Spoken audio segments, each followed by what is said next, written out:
안녕하십니까. 평양만사 김기선입니다.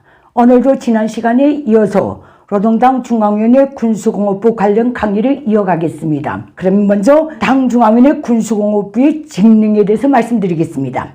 김일성 족속이 부여한 당 중앙위원회 군수공업부의 직능은 첫째, 김일성 족속이 개척하고 용도에 오고 있다는 소위 주체혁명의 전치물을 수호하고, 두 번째, 김일성 족속이 전국적 범위 주체혁명위협 완수라고 하는 소위 남조선 해방위협을 도모하고, 셋째, 김일성 족속이 주체혁명위협이 세계사적 완수라고 하는 소위 세계공산주의 전국적 승리를 담보하기 위한 김일성 족속의 소위 원대한 군사작전적 구상을 보좌하는 것입니다. 여기서 김일성 족속이 제창하는 소위 혁명의 전치물이란 직격하면 북한의 김일성 족속 공산세습 왕조로서 여기에는 김일성 족속이 단연탑입니다. 두 번째는 김일성 족속의 정치적 무기인 북한 노동당입니다. 세 번째는 김일성 족속 통치의 법적, 제도적, 사회적 기반인 소위 주체의 사회주의 제도입니다. 김일성 족속은 이 세 개의 요소를 혁명의 전치물로 규정하고 있습니다. 다음 당중앙위원회 군수공업부의 직능 수행 시스템에 대해서 간단히 알려드리겠습니다. 김일성 족속이 직접 당 군수공업부의 소위 수령의 작전적 구상에 따른 관련 지시를 건별로 직접 대면의 방법으로 하달한다는 것, 그리고 당 군수공업부에서 그 집행 관련 정책과 초안을 각자가 작성해서 김일성 족속에게 올리면 김일성 족속이 그것을 비준하게 되는데, 이 비준이 떨어진 그 순간부터 그 모든 것은 당중앙군사위원회 명령으로 둔갑해서 정식 하달된다는 것, 그리고 당중앙군사위원회 명령 실행에 대한 총화는 해마다 한 차례씩 벌어지는 당중앙군사위원회 명령 집행 총화회의에서 군사법원 재판을 복임가는 분위기 속에서 이 명령 집행 정령을 총화짓는다는 것, 저는 여기 한번 참가해 봤기 때문에 그 분위기를 잘 압니다. 다음 당중앙위원회 군수공업부 기구 구성을 아는 것, 겪은 그대로 알려드리겠습니다. 이 원래 비밀기관이기 때문에 그 분야에 종사하는 분들도 직접 접해보지 않고는 잘 모릅니다. 이건 군수공업부는 종합과를 필두로 해서 제2경제위원회 및 민수부문 군수협동품을 담당하고 있는 과가 8개 정도가 있습니다. 다음 국방과학은 담당과가 3개 정도 있습니다. 다음 영면핵연구단지 담당과, 이건 사실 그 중에서도 또 비밀이기 때문에 몇 개인지는 모르겠습니다. 또 이외에 별도로 김일성 족속이 군수 민수 가리지 않고 방변 시스템을 갖추게 한 99 지휘부가 여기에 속합니다. 당중앙 군사위원회 99 지휘부, 상황에 따라서 99 실로도 불리고 또 99 지휘부라고도 부른다는 점을 알려드립니다. 그리고 군수공업부문 범위위 일용 생필품 생산 지휘부가 또 여기에 있습니다. 이것도 생필 담당 실로 불리기도 하고 상황에 따라서 지휘부라고 부르기도 합니다. 이 기구들이 김일성 족속이 비상식적, 비정상적인 작전적 구상에 추종해서 상용무기, 전술무기, 전략무기, 연구, 개발, 양산에 필사적으로 매달려오고 있다는 점 말씀드립니다. 이어서 김일성 족속이 1980년 당 군수공업부 신설 이후에 북한의 군수공업까지도 급격히 조락시킨 역사를 요약해서 알려드리겠습니다. 김일성 족속의 70여 년의 통치사에 가장 허탈하고 파괴적인 자국을 남긴 관련 사실들을 앞으로 알려드릴 기회가 별로 없을 것 같아서 당중앙 군수공업부 편에서 간략하게 다 소개해 드리려고 합니다. 그리고 이 사실을 알아야 어느 날 김정은이 매일같이 벌려놓고 있는 무모한 군사 도발 행위가 김일성 공산세습 왕조 구축을 위한 단말마저 자해적인 행위라는 것을 명백히 알 수 있기 때문에 그렇습니다. 1974년 4월 김일성의 공식 후계자로 추대된 김정일은 후계자의 지위와 파워를 단기간 내에 구축하고 선전하기 위해서 평양시 중구역 창광동을 통째로 당중앙위원회 청사와 부속 건물 지구로 만들기 위한 전 평양시적인 대공사를 벌여놨습니다. 그리고 이어서 북한 전역에 수령 우상화 상징물 건축 대공사를 벌여놨습니다. 그리고 북한 전역에 수령과 후계자가 인민에게 주는 선물이라는 명목의 대건설을 광범위하게 벌여놨습니다.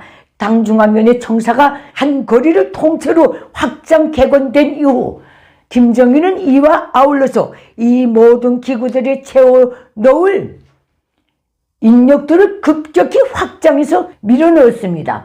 김일성이가 당중앙위원회에서 일하는 구성원이 3,500명을 넘는다는 그 얘기를 보고받고 이런 식으로 얘기를 했어요. 나는 1960년대까지 노동당 중앙위원회 총비서를 하면서 360명의 당일꾼들을 가지고 이 혁명을 해왔다. 일하는 사람보다 놀고 먹는 기득권이 6배로 더 많게 확장시켜 놓다나니까 그 과정에서 북한의 국가 재정을 여지없이 급격히 파괴했는데 그 타격을 북한의 군수공업도 직격으로 맞았습니다. 그때 상황이 이렇습니다. 이 때문에 김정일은 1980년 당중앙 군수공업부를 신설하자마자 이제부터는 군수공업도 자체로 돈을 벌어서 군수 생산 정상화 및 확대 재생산을 실현해서 하루빨리 전쟁 준비를 완성해야 한다라는 소위 독창적 국방공업 정책을 내놨습니다. 그러면서 이 김정일이는 머리가 돌아버렸는지 자기가 직접 수출 품목을 제정해 줬다가 안 되면 집어치우고 또 다른 수출 품목을 제정해 줬다가 또 안 되면 집어치우고 이런 걸 수차례 하면서 날로 취약해지는 군수 경제를 급격히 파괴해 나갔는데 이것들이 바로 김정일이 율동왕구로 세계 왕구 시장을 점령할 때 대한 정책, 고급 생활 필수품으로 국제 생필품 시장을 점령할 때 대한 정책, 무기 밀매 정책들이 여기에 속합니다. 여기서 오늘은 시간상 관계로 김정일이 율동왕구 정책으로 인한 북한 군수공업의 조락이 시작에 대해서 알려드리겠습니다. 이것을 실현하기 위해 김정일은 1980년도 말 당중앙위원회 군수공업부에 김정일 직속으로 율동왕구 생산지휘부라는 상설기구까지 내왔습니다. 김정일이 명명한 율동왕구란 건전지를 넣어서 작동하면 저절로 움직이는 어린이 장난감입니다. 김정일은 그 당시 온 세상 왕구의 대가 흉내를 내면서 일본제 율동왕구가 국제왕구 시장의 30%를 차지하고 있다는데 우리가 일본을 제끼고 그 자리를 차지하자면 우리 일꾼들이 시야를 넓혀줘야 한다. 그래서 귀중한 당자금을 내주겠으니까 이에 관한 국제적인 왕구 박람회도 나가서 보고 들어오고 일본 율동왕구의 견본품을 사들여서 보여주고 원료와 자재를 관련 기계들도 수입해 들여와야 하니까 내가 당자금을 풀겠다. 이렇게 얘기를 했습니다. 그 당시 일본의 저청년도 여기에 말려들어서 굉장히 고생을 많이 했을 겁니다. 이 김정일의 지시 때문에 북한의 거의 모든 군수공장, 국방과군 산하의 실험 공장들까지도 율동완구 생산 라인을 갖추고 관련 생산에 들어갔었습니다.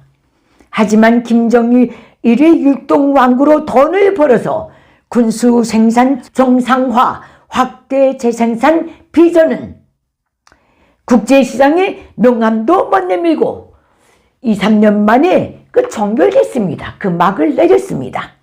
이것을 두고 김정일은 자기 정책이 잘못되었다는 것을 인정하지 않고 기중한 외화만 날렸다고 관련 책임자들과 그 기구들을 엄하게 꾸짖었었습니다. 그때 혁명화 나간 간부들도 많습니다. 자기 수준만큼 교활한 김정일은 수출을 못하고 체화된 그 방대한 양의 율동왕구 재고를 김정일이 김일성이 심려를 털어드리기 위해서 군수공업부문에까지 지시해서 어린이들을 위한 율동왕구를 만들게 했다.